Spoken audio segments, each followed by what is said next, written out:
The golden cup gleamed in the firelight, its surface adorned with the sacred symbols of Zulu royalty. Inside, the traditional beer frothed and bubbled, a drink shared by kings and warriors for generations. But tonight, death swirled within those ancient walls. The king raised the vessel high, his voice booming across the great hut as he proclaimed victory over their enemies. Around him, his most trusted advisors and generals lifted their own cups in celebration. Among them stood one man whose smile never quite reached his eyes. A man who had spent months perfecting this moment. A man who had already chosen betrayal over loyalty. The general watched with practiced calm as his king brought the cup to his lips. No tremor in his hands betrayed his treachery. No flicker of conscience crossed his face. Years of planning had led to this single devastating moment when loyalty would die and ambition would feast on its corpse. As the poisoned brew touched the king's tongue, the general felt a surge of triumph. Soon, the most powerful ruler in all of Africa would be nothing more than a memory. The man who had trusted him above all others would pay the ultimate price for that trust. The toast was given, the poison was drunk, and in the shadows of the royal kraal, the wheels of betrayal began their deadly turn. Tonight, a kingdom would lose its king, and history would witness one of the most shocking acts of treachery ever committed in the heart of Zulu power. The Zulu nation stood at the pinnacle of its power, a military machine that had conquered vast territories and struck fear into the hearts of neighboring tribes. Their kingdom was built on discipline, hierarchy, and absolute loyalty to the king, a system that had forged them into the most formidable force in southern Africa. Within the royal kraal, tradition governed every breath. The king's word was divine law. His warriors were extensions of his will. His advisors spoke only when summoned, and even then, with careful reverence. This was a society where protocol meant survival and disrespect meant death. The great huts rose like monuments to Zulu supremacy, their thatched roofs reaching toward the sky like spears thrust upward in eternal victory. Cowhide shields lined the walls alongside assegai's short stabbing spears that had carved an empire from the African soil. The air itself seemed to vibrate with power and purpose. But beneath this magnificent display of unity lurked the same poison that infected all absolute monarchies' ambition. In a kingdom where the king's favor could elevate a man to greatness or his displeasure could end a bloodline, every relationship was calculated, every gesture was measured, every smile could hide a dagger. The court moved with the precision of a military formation, but within that formation, individual desires festered like wounds. Men who bowed lowest in public whispered loudest in private. Those who proclaimed their loyalty most fervently often harbored the deepest resentments. In such an environment, betrayal wasn't just possible, it was inevitable. The king was a force of nature made flesh-tall, commanding, with eyes that could read a man's soul and a voice that could shake the earth itself. He had built his kingdom through a combination of military genius and ruthless political cunning, transforming scattered tribes into a unified empire that dominated the African landscape. His presence filled any space he entered. Warriors who had faced death without flinching would tremble before his gaze. When he spoke, mountains seemed to lean in to listen. This was a man born to rule, shaped by destiny and tempered by countless battles. His very existence was proof that some individuals are simply meant to wield power over others. But even gods need mortals they can trust. And for the king, that mortal was his general, a man who had fought beside him through every campaign, who had shared his victories and shouldered his burdens. Their bond had been forged in the crucible of war, strengthened by mutual respect and sealed by years of unwavering loyalty. The general was everything a king could want in a second in command.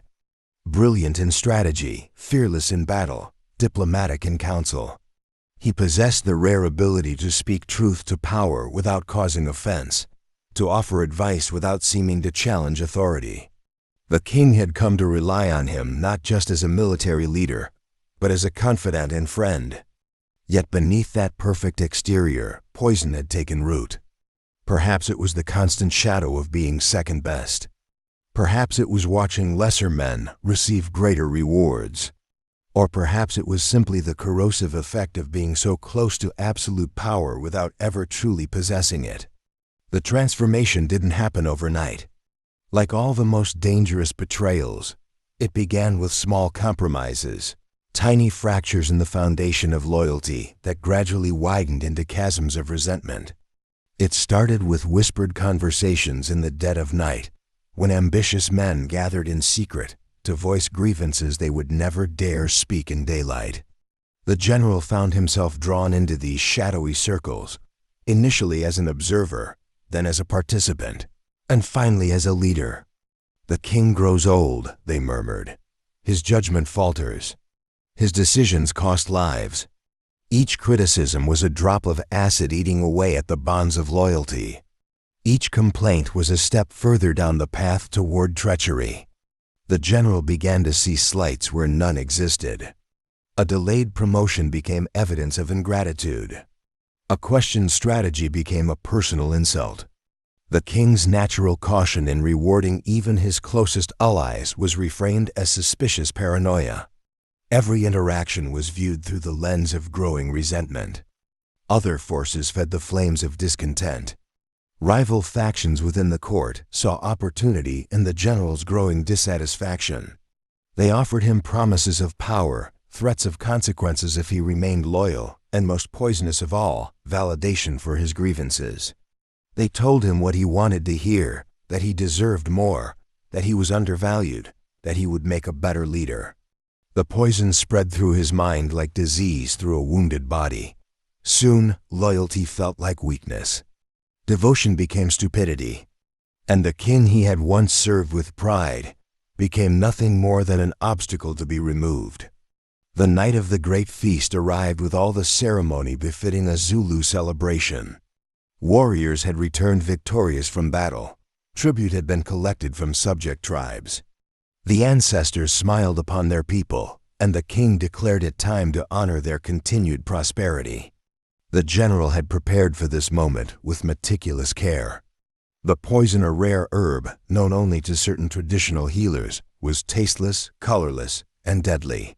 He had tested it on captured enemies to ensure its effectiveness. Tonight, it would serve its ultimate purpose.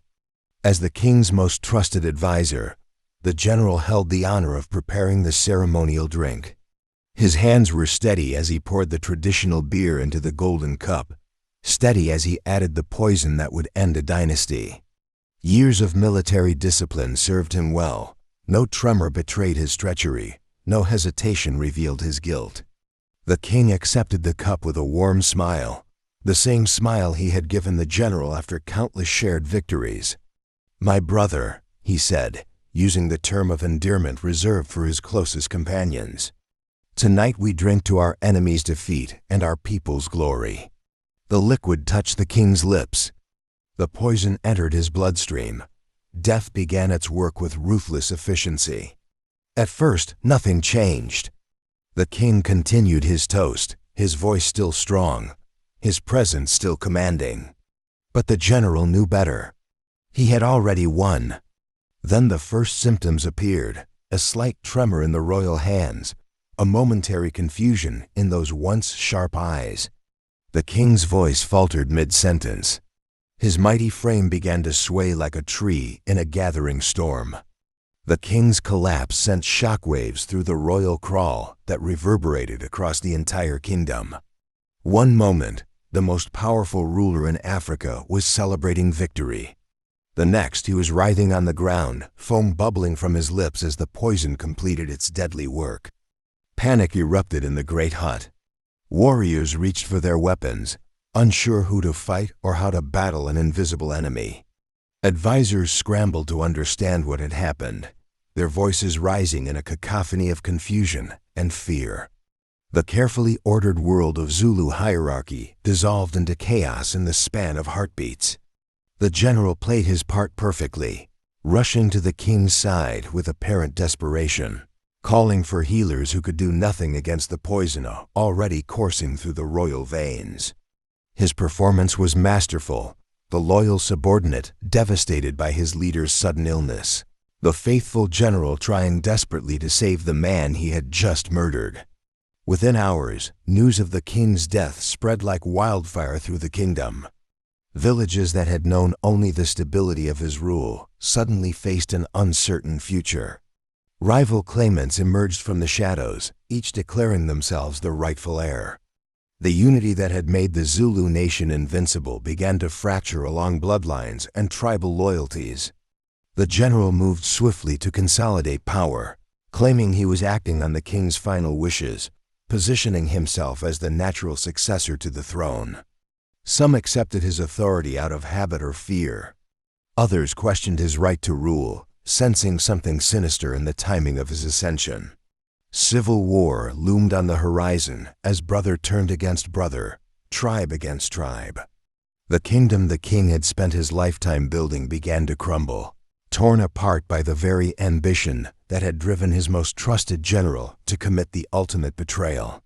In the aftermath of such devastating treachery, the question that haunts us is whether the general was a monster consumed by ambition, or a man who made an impossible choice for what he believed was the greater good. His supporters, and there were some, painted him as a visionary who recognized that the old king's time had passed.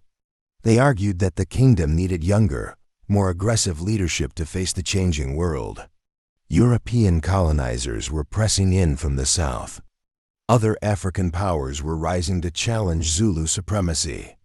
Perhaps the general saw what others could not, that loyalty to a failing leader would doom them all.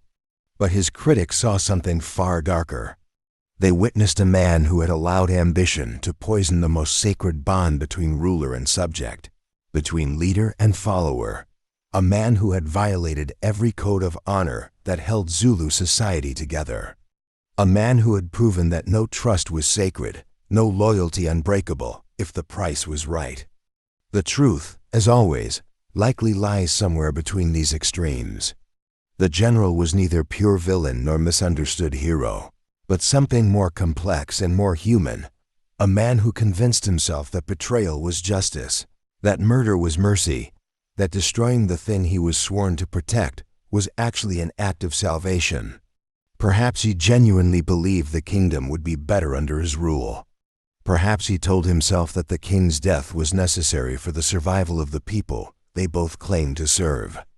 Or perhaps these were just the lies he told himself to justify what his heart already knew was unforgivable. The most terrifying aspect of his story isn't that he was evil, it's that he was human. The general's betrayal of his king stands as one of history's most chilling reminders that the greatest threats to power often come not from external enemies, but from those closest to the throne.